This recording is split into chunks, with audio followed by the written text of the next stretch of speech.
கிறிஸ்துவில் பிரியமானவர்களே, இந்த நாளுக்கான தினசரி தியான வசனம் மத்தேயு எழுதின சுவிசேஷம் 14வது அதிகாரம் 33வது வசனம்.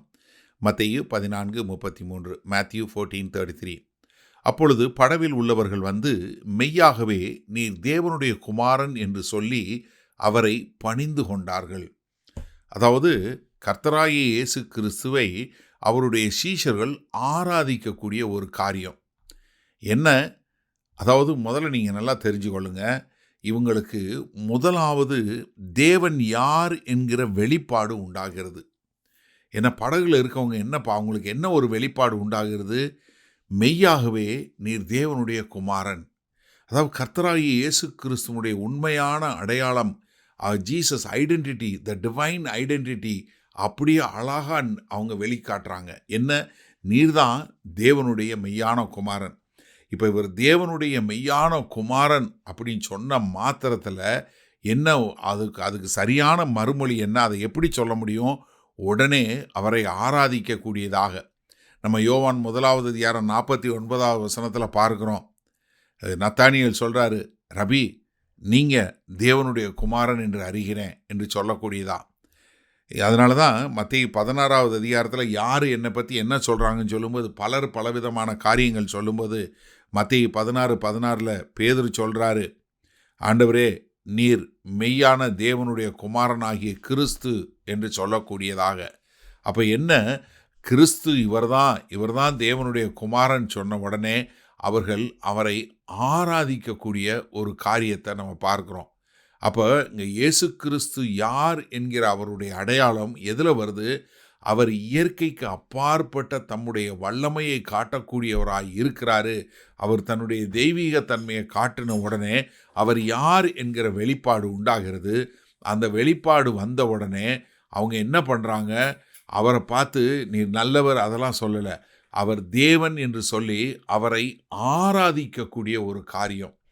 கர்த்தராகிய இயேசு கிறிஸ்து பூமியில் இருக்கும்போது தன்னை ஆராதனையை ஏற்றுக்கொண்டது. ஏன்னா ஆராதனை தேவன் ஒருத்தருக்கு மாத்திரம்தான். நீங்கள் பழைய ஏற்பாட்டிலையும் சரி, 10 கற்பனைகளையும் சரி, அதற்கு முன்பாக உள்ள எல்லா காலகட்டத்திலையும் நம்ம பார்த்துருக்கோம், என்னை தவிர வேறு தேவனே இல்லை என்று சொல்லக்கூடிய காரியத்தை. அதனால் யூதர்கள் ஒருத்தரை அவ்வளவு எளிதாக ஆராதனை பண்ண மாட்டாங்க. அது மாத்திரமல்ல, இங்கே அவர் தேவன் என்று அவரை ஆராதிக்கிறாங்க. இயேசு கிறிஸ்துவும் அவருடைய ஆராதனையை ஏற்றுக்கொள்கிறார். இதுக்கெல்லாம் என்ன அடிப்படை காரணம் பார்த்தீங்களா?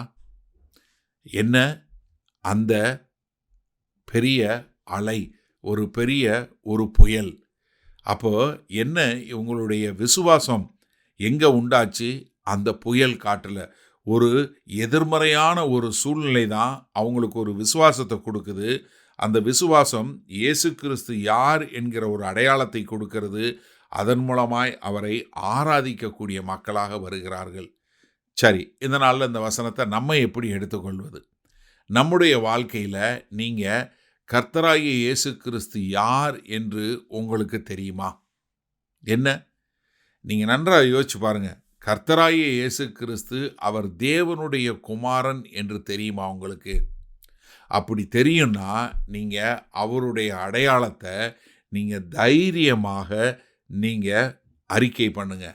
அறிக்கை பண்ணி உங்களுடைய எல்லா சூழ்நிலையிலையும் கர்த்தராகிய இயேசு கிறிஸ்து தான் என்னுடைய தேவன் என்ற அறிக்கை சொல்லும்போது ஆட்டோமேட்டிக்காக உங்களுக்கு என்ன உண்டாகும்?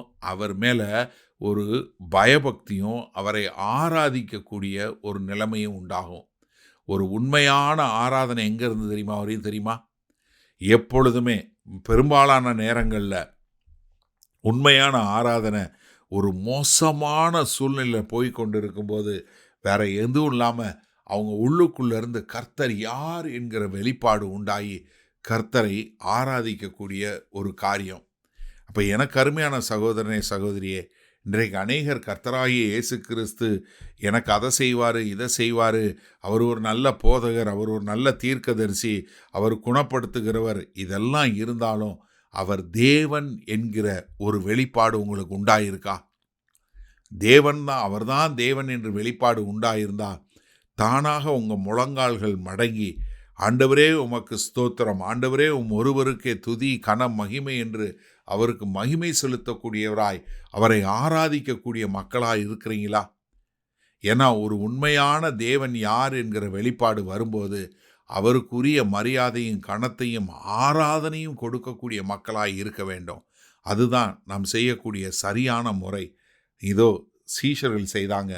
இந்த செய்தியை கேட்டுக்கொண்டு இருக்கிற உங்களுக்கு கர்த்தராகிய இயேசு கிறிஸ்து தேவனுடைய மெய்யான அவர்தான் மெய்யான தேவனுடைய குமாரன், அவர்தான் என்னுடைய இரட்சகர், அவர் தேவன் என்று அறிந்திருக்கிறீங்களா? அறிந்த நீங்க அவரை ஆராதிக்கிறீர்களா? வல்ல பிதாவே, இந்த அருமையான நல்ல நாளுக்காய் நன்றி. இதோ இந்த செய்தியை கேட்டுக்கொண்டு இருக்கிற ஒவ்வொருவரும் நீர் தேவனுடைய குமாரன் என்கிற வெளிப்பாடு வந்து அறிந்த உம்மை ஆராதிக்கிறவர்களாய் வாழ எங்கள் தேவன் கிருபையும் இரக்கமும் பாராட்ட வேண்டுமாய் மீட்பரும் இரட்சகருமாகிய இயேசு கிறிஸ்துவின் மூலம் ஜெபிக்கிறோம் வல்ல பிதாவே, ஆமேன். கர்த்தர் உங்களை ஆசீர்வதிப்பாராக. நாம் இன்று மாலை மன்னாவில் சந்திப்போம்.